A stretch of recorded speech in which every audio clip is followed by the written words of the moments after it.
এক টেবিলে বসে তোমার সঙ্গে খেতে আমার আর রুচি হচ্ছে না। তুমি তুমি এক্ষুনি আমার বাড়িতে বেরিয়ে যাও, যাও। আচ্ছা ঠিক আছে, যাচ্ছি। এই পোলাও রোস্টে খেয়ে যাই। গত 3 দিন ধরে নুডলস খেতে খেতে আমি বিরক্ত হয়ে গেছি। খবরদার, তুমি একটু কিচ্ছু খাবে না, যাও যাও আমার বাড়িতে বেরিয়ে যাও। আচ্ছা শুধু রোস্টটা খাইয়ে যাচ্ছি। খবরদার, টাচ করবো না, যাও যাও, বেরিয়ে যাও।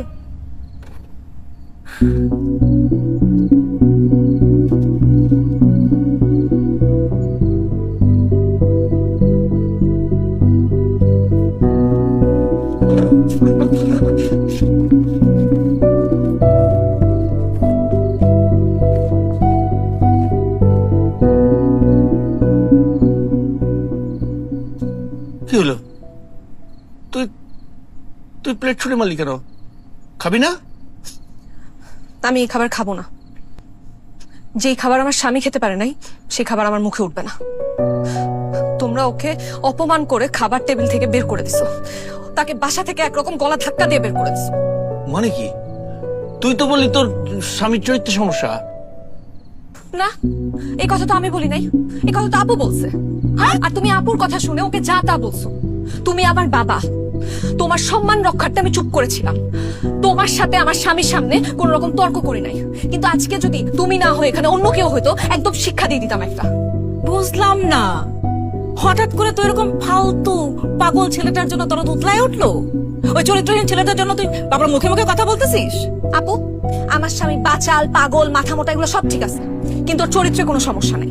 ও তাই? তাহলে তুই যে বললি যে পাশের পাশে সাবিলা ভাবিকে সে নীলপরি বলে, আজকে তো চোখের সামনে দেখলি যে জুলেখা খালাকে সে নীলপরি বললো। আমি এটাও শুনেছি যে অফিসের কলিগদেরকে তো সে সেম কথা বলে। কেন বলে? এর কোনো জবাব আছে? আমি জানি তো কোনো জবাব নাই, কারণ তুই নিজেও জানিস যে ওর চরিত্রে সমস্যা আছে। হ্যাঁ, ওর সমস্যা আছে, কিন্তু সেটা ওর চরিত্রে না, ওর মনে সমস্যা। ওর মনটা বাচ্চাদের মতো সহজ সরল। ও ভাবে পৃথিবীর সব মেয়েরাই সুন্দর, পৃথিবীতে নাকি কোনো অসুন্দর মেয়ে নাই। ওর কাছে পৃথিবীর সব মেয়েরা নীলপরি। ও তো কেটে বসতে না, ও উল্টা পাল্টা একটা বুঝাই দিল আর তুই সেটা বুঝে গেলি। হ্যাঁ, বুঝে গেছি। এর কারণ আছে, কারণ ওর মাকেও মাঝে মাঝে নীলপরি বলে। জিজ্ঞেস করো, বিশ্বাস না হলে মাকে জিজ্ঞেস করো। এখন বলো, কি কারণে ও মাকে নীলপরি বলে? ওকে ঠিক আছে, আমি মানলাম, সবকিছু মানলাম। তোর যদি তোর স্বামীর প্রতি এত টান, এত বিশ্বাস, এত ভালোবাসা, তাহলে তার সাথে ঝগড়া করিস কেন? তুই রানাকে সব বলতে পারিস, যা ইচ্ছা তাই বলতে পারবি, আর আমরা বলে দোষ হয়ে যায় না? অবশ্যই দোষ। আমি ওকে যা ইচ্ছা তা বলতে পারবো, আমি ওকে গালি দিব, মারবো, যা ইচ্ছা তা করবো, কারণ ও আমার স্বামী, এটা শুধু আমার অধিকার।